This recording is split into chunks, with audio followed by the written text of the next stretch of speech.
오늘부터 사무엘하 강해를 시작합니다. 사실 사무엘하서는 사무엘상하고 내용이 같습니다.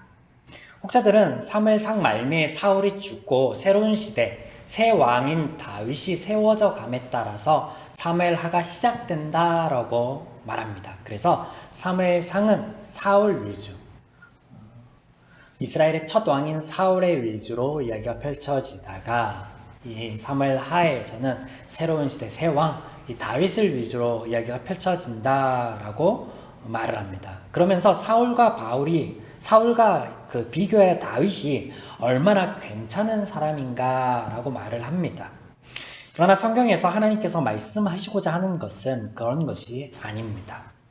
성경은 언제나 하나님의 이야기이고 그 하나님의 이야기 속에 사람들이 등장하지만 여전히 성경 속 주인공과 성경이 소개하고자 하는 것은 하나님 한 분이시다라는 거예요. 별로 잊지 말아야겠죠. 그러면 오늘 말씀 속에 우리는 전과 동일한 이야기들에서 찾아볼 수 있었던 내용, 사사기에서부터 이어지는 자신의 소견에 옳은 대로 행하는 이 죄인의 이야기를 발견하게 될 것입니다. 사울이 블레셋과의 전투에서 죽습니다. 이때 다윗은 아말렉을 치고 잃어버린 것들을 되찾아 본거지인 시글락으로 돌아오고 이틀이 지난 후에, 그러니까 사울이 죽을 때 시글락에 돌아와서 이틀이 지난 후, 그로부터 4일, 사울이 죽고 4일, 다윗이 시글락성에 들어온 지 이틀이 지난 4일이니까 6일 후, 시글락에 온 6일 후에 한 사람이 사울의 진영에서 도망쳐 다윗에게 옵니다. 그리고 그를 통하여서 이스라엘의 패배와 사울과 그 아들의 죽음의 소식을 전해 듣습니다. 이 과정에서 거짓을 고하던 그 사람은 죽음을 당하고 다윗은 사울을 위해서 또 사울과 요나단을 위해서 애가를 지어 부릅니다. 이것이 오늘 사무엘하 1장의 내용이죠. 오늘 본문에 등장하는 두 사람, 소식을 전하여 왔던 아말렉 청년과 이 다윗, 그들의 말과 행동 속에서 우리는 그간에 보았던 죄인의 모습, 자신의 소견에 옳은 대로 행하던 그런 모습을 발견할 수 있을 것입니다. 먼저 다윗에게 소식을 들고 왔던 청년을 한번 살펴보겠습니다.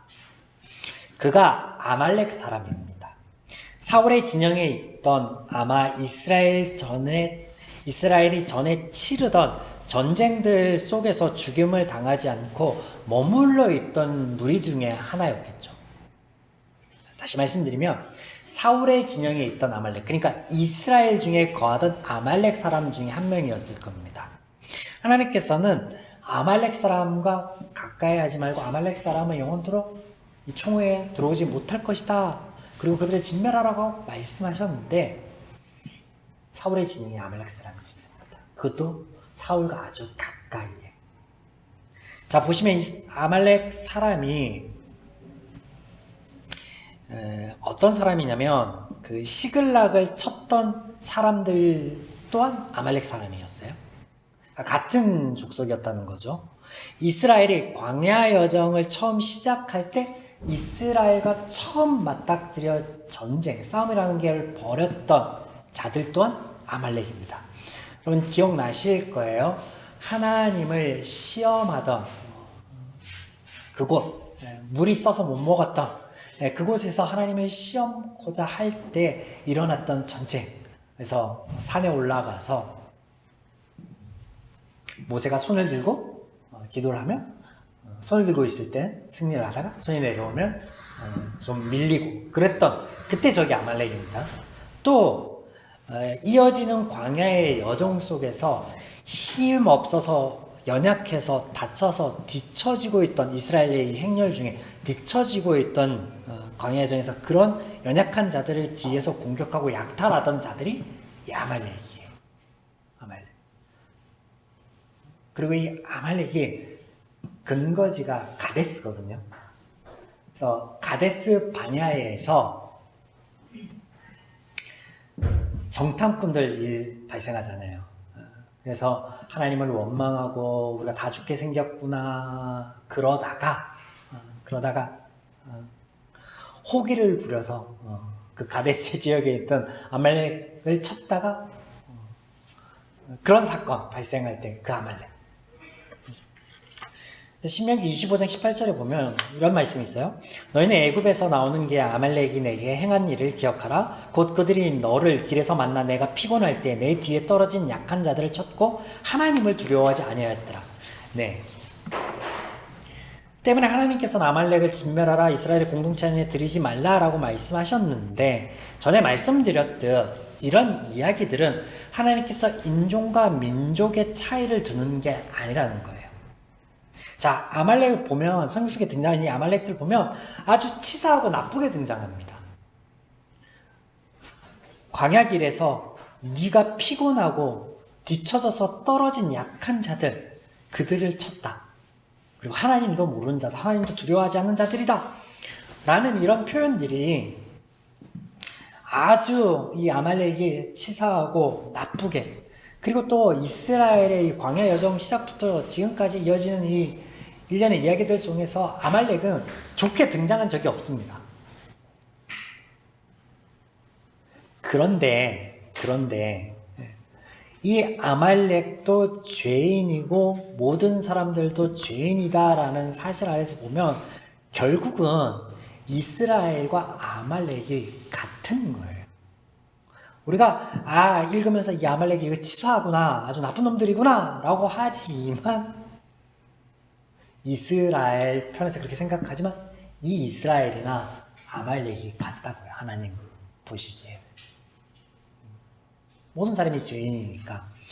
그래서 다시 말씀드리면 성경에서 표현하고 있는 이 아말렉, 치사하고 그리고 하나님을 두려워하지 않는, 그리고 아주 나쁜 이 사람의 모습이, 이 사람들의 모습이 죄인의 모습, 즉 구원받기 이전에 저와 여러분의 모습이라는 거예요. 이스라엘의 모습이고. 자, 여튼 지금 다윗에게 사울의 죽음 소식을 전하는 이가 이 아말렉 청년인데, 다윗이 아말렉 사람에게 좋은 감정이 있을 리가 없습니다.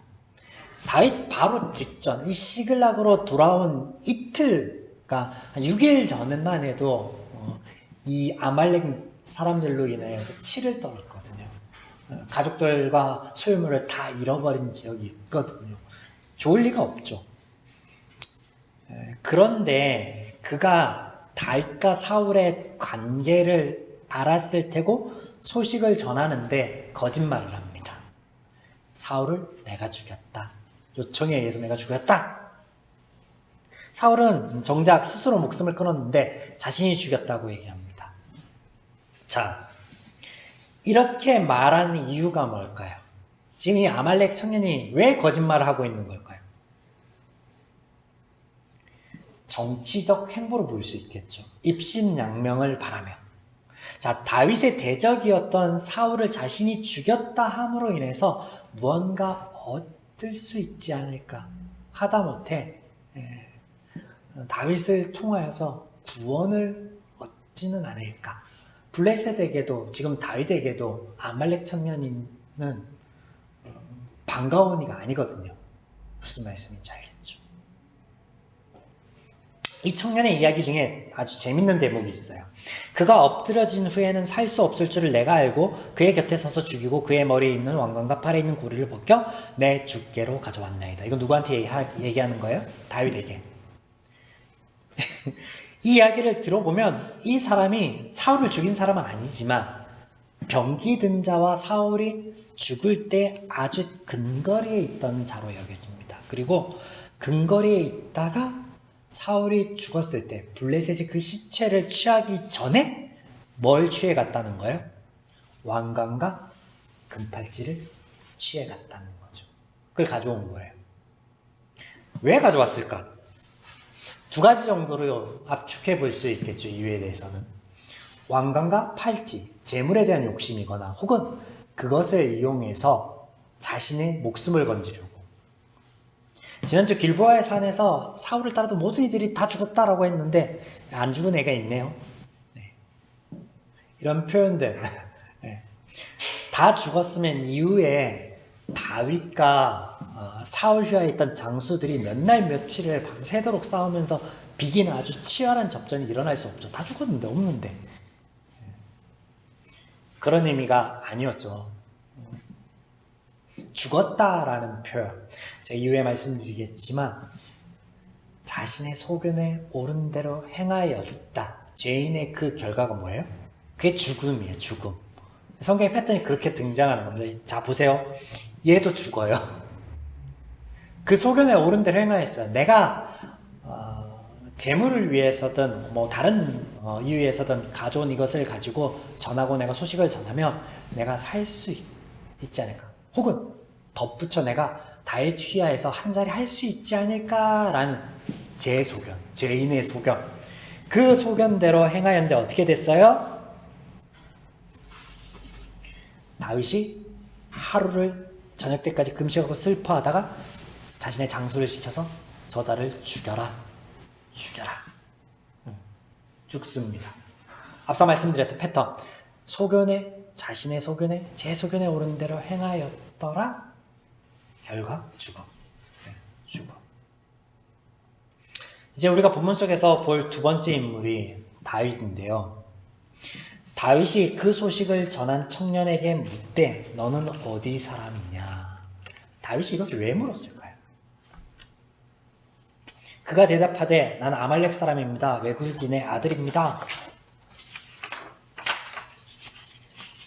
자, 다윗이 그에게 이르되 내가 어찌하여 손을 들어 여호와의 기름 부음 받은 자를 죽이기를 두려워하지 아니하였느냐? 다윗이 청년 중 한 사람을 불러 자신의 장수들이겠죠. 불러서 그를 죽이라 하매 곧 침에 죽으니 다윗이 그에게 이르되 내 피가 내 머리로 돌아갈지라 내게 책임이 없다. 네가 증거하지 않았느냐? 여호와의 기름 부음 받은 자를 죽였노라고.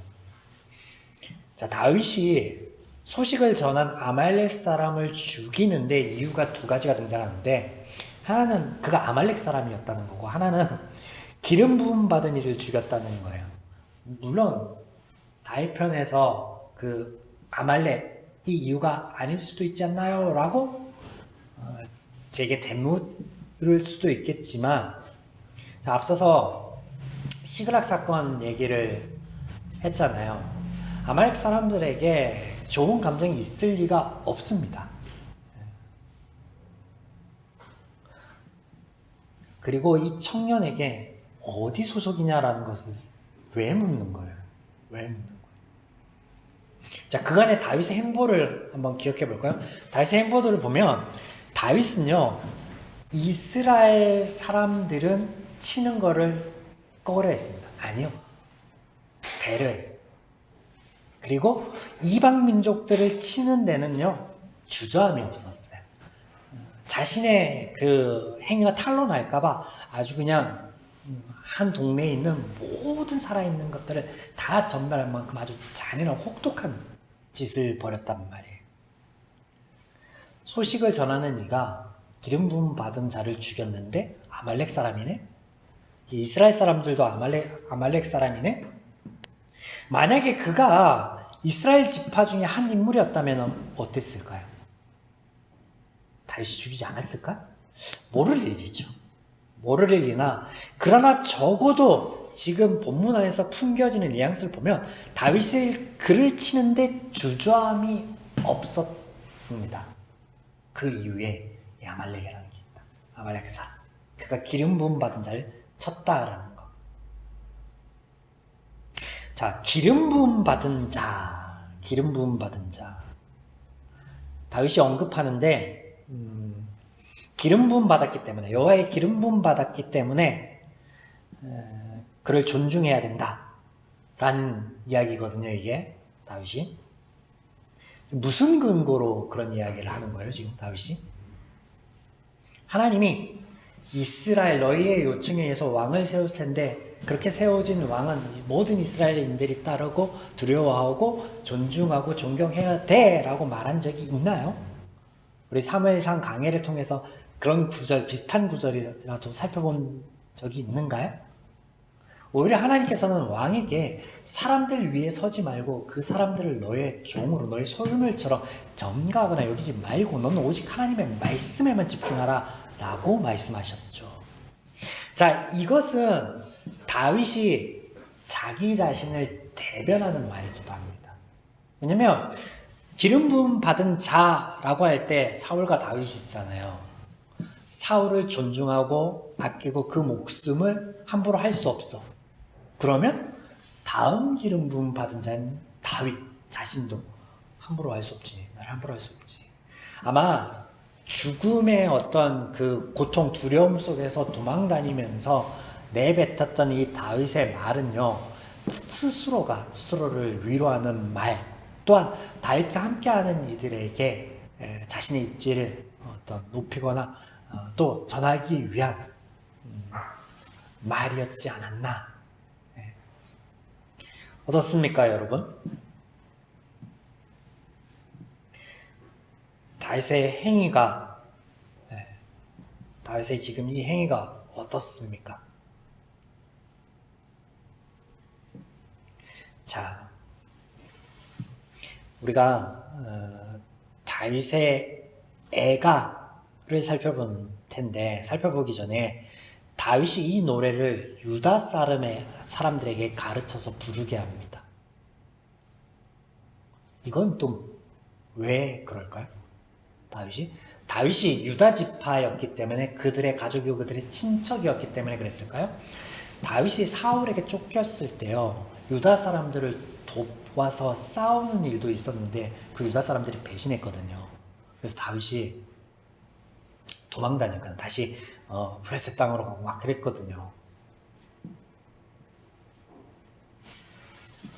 자, 이 직전에 어떤 일이 있었냐면 시글락 이야기 자꾸 등장하는데 요때 수많은 보화들, 가축들을 끌어왔었거든요. 그래서 나눠주다가 남아있는 거를 동일하게 유다 성읍의 장로들에게 나눴단 말이에요. 지금 유다 땅에 있는 사람들이 다윗을 좋게 본다, 좋게 보지 않는다? 좋게 보죠. 좋게 볼 수밖에 없게 만들었죠, 다윗이. 그렇게 만든 후에 이것을 지시하는 거예요. 이 애가가 순수하게 다윗이 형제처럼 여겼던 요나단의 죽음과 왕이었던 사울의 죽음에 대한 순수한 애도일까요? 지금 다윗의 이런 일련의 행위들을 보면 의구심을 품게 합니다. 우리로 하여금. 또한 내용을 살펴보면 그 내용이 진짜 애가예요. 사람에 대한 애가.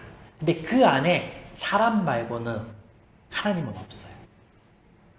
한번 보시겠습니다. 보면 사울과 요나단에 대한 수식어들을 보면 이스라엘의 영광, 이스라엘의 무기, 이스라엘의 방패, 활과 칼이다 라고 합니다. 자, 이스라엘이 왕을 구할 때 그들의 바람이 뭐였어요? 첫 번째 바람은 보호였습니다. 전쟁으로부터 왕이 우리를 보호할 것이다. 보호할 것이다.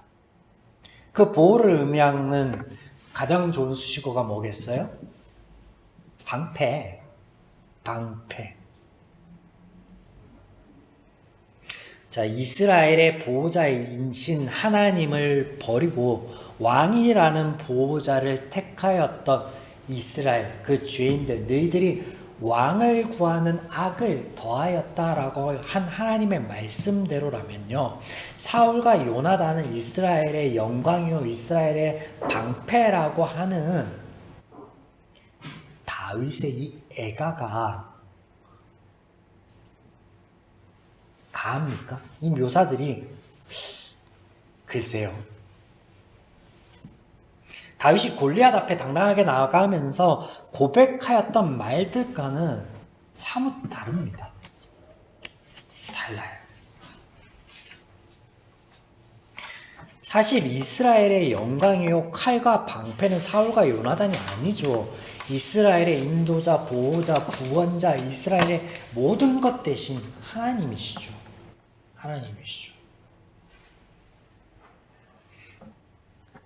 다윗의 애가의 이런 표현들 속에 하나님은 없습니다.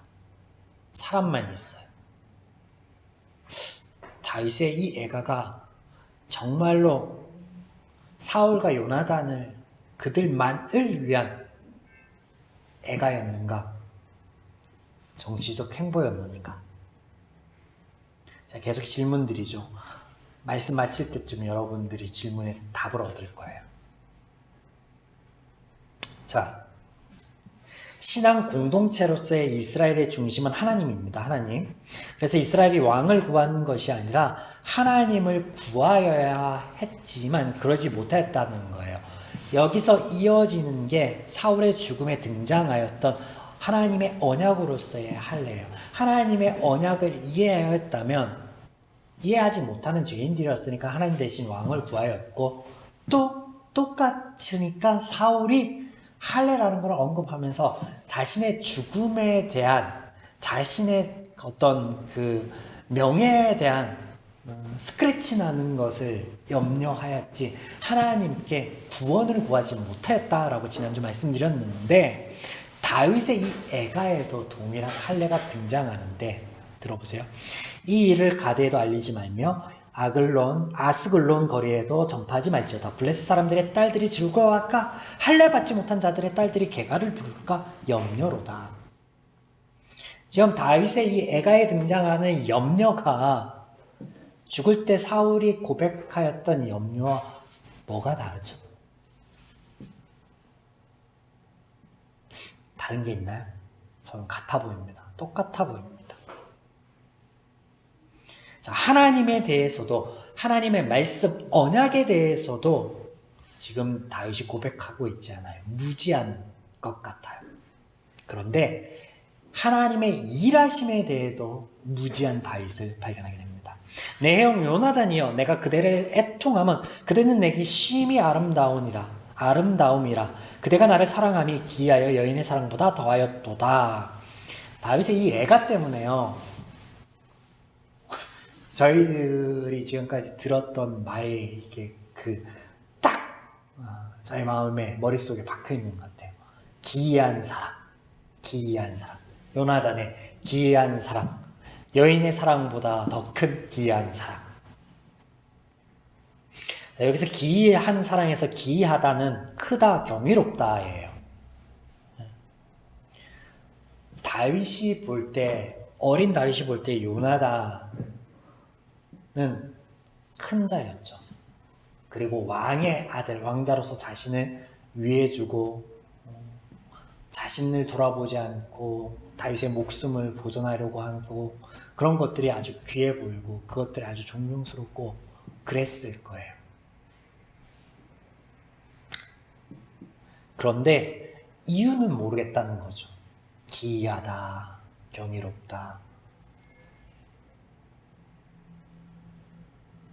다윗도 이것이 기이하게 여겨진다라고 고백하고 있는 거예요, 지금. 뭔 말이에요?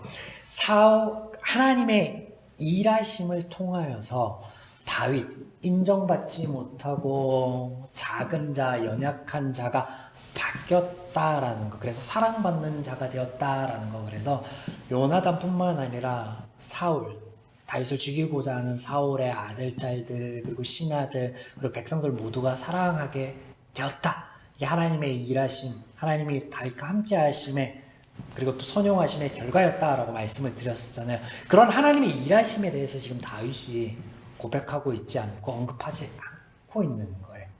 모르는 거예요.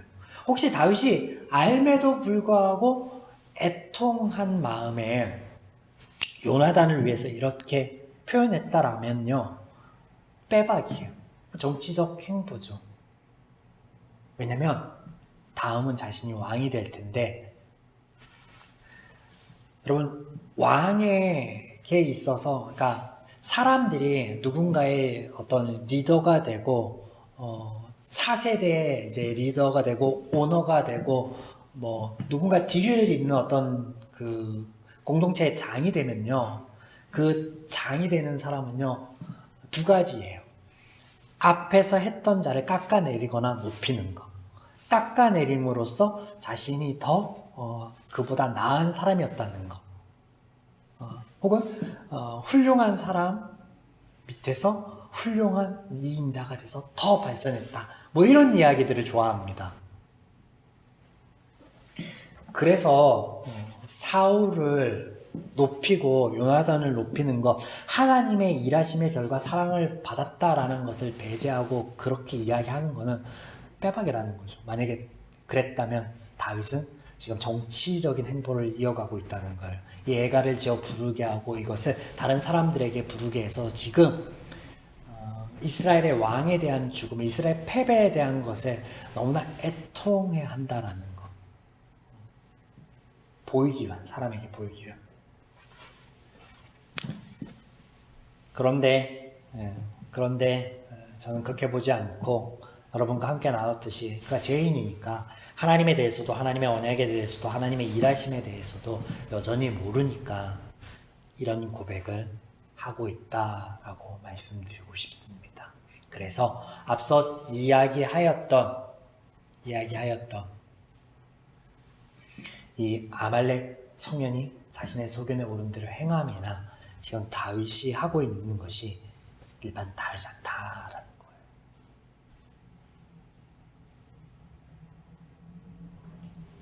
다윗의 이 행위 이후에 다윗이요, 이제 2장으로 넘어가면 유다 지파의 왕으로 추대됩니다. 네. 그리고 이미 기름 부음 받았는데 하나님 앞에서 사람들이 기름 부어서 왕으로 인정하는 일이 발생합니다.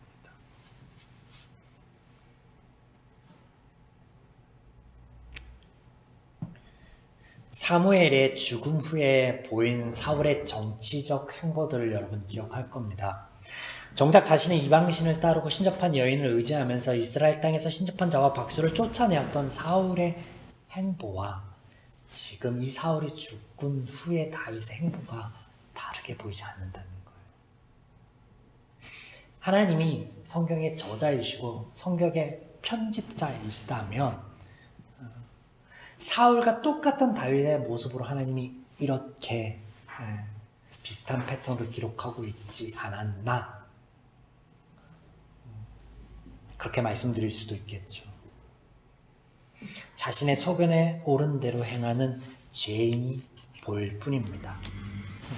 새로운 왕, 새로운 시대, 더 나은 사람, 더 나은 자, 더 나은 미래, 사무엘 하 1장의 시작이 아니라는 거예요. 사랑하는 여러분, 다윗이 큰 용사입니까? 온유한 자입니까? 그래서 하나님께서 다윗을 이스라엘의 왕으로 삼으셨습니까? 아니요. 다윗이 작을 때, 인정받지 못할 때, 외면받을 때, 사랑받지 못할 때 하나님께서 다윗을 세우셨습니다. 우리가 만약에 하나님께서 온유하다, 큰 용사이다, 하나님을 크게 사랑하였더라, 이런 이유에서 사람을 세우신다면요, 지금 오늘날 교회 안에서는요 다 천사들만 있어야 돼요. 교회 공동체가 손가락질을 받거나 교회의 리더들이 사회 지탄의 대상이 되면 안 됩니다. 그러면 하나님께서 그런 자들만 세우시는 그 하나님의 일하심 자체가 부정되어지는 거예요. 혹은 하나님 자체가 비판받아야 되는 대상이 되는 거예요. 그렇다면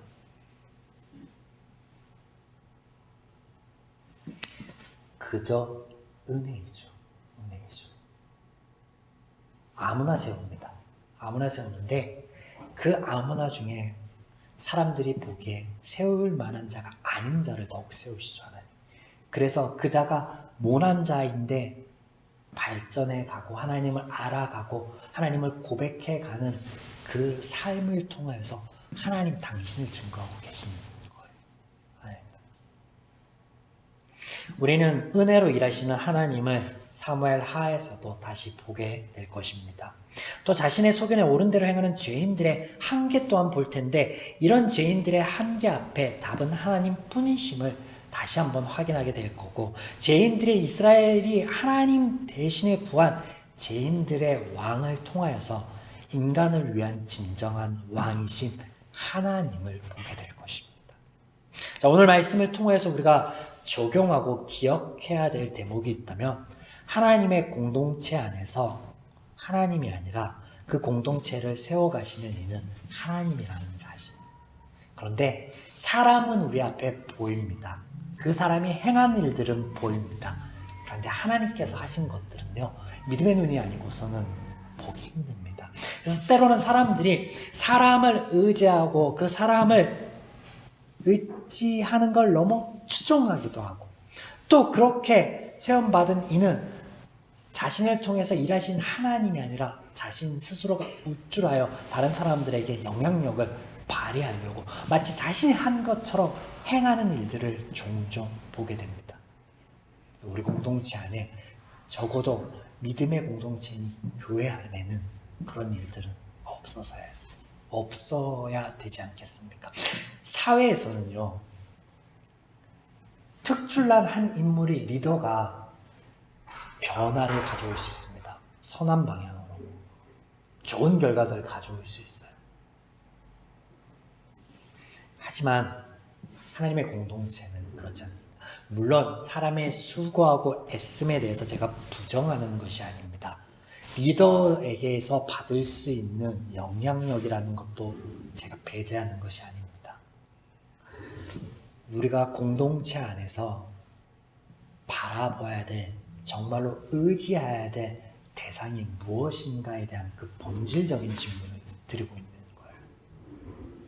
사람이 아니라 그 사람을 통하여서 일하시는 하나님, 그리고 그 일하심에 우리 공동체 안에서 하나님께서 바라시고 또 원하시는 것이 무엇인지에 대해서 우리가 지혜롭게 분별하고 볼 수 있어야겠습니다. 또한 나 자신조차도 나 스스로의 영향력을 발휘하거나 혹은 내게 선한 영향력을 준 이들을 의지함으로 하나님 아닌 사람을 의지하는, 그래서 판단력을 흐트러지는 일이 우리 안에 없기를 주님의 이름으로 축원합니다. 아멘. 그렇게 우리 공동체가, 우리 교회가 세워지면요, 우리 삶이 그렇게 세워지면 우리가 지금 받고 있는 사회적인 지탄이나 손가락이 없지 않을까 소망해 봅니다.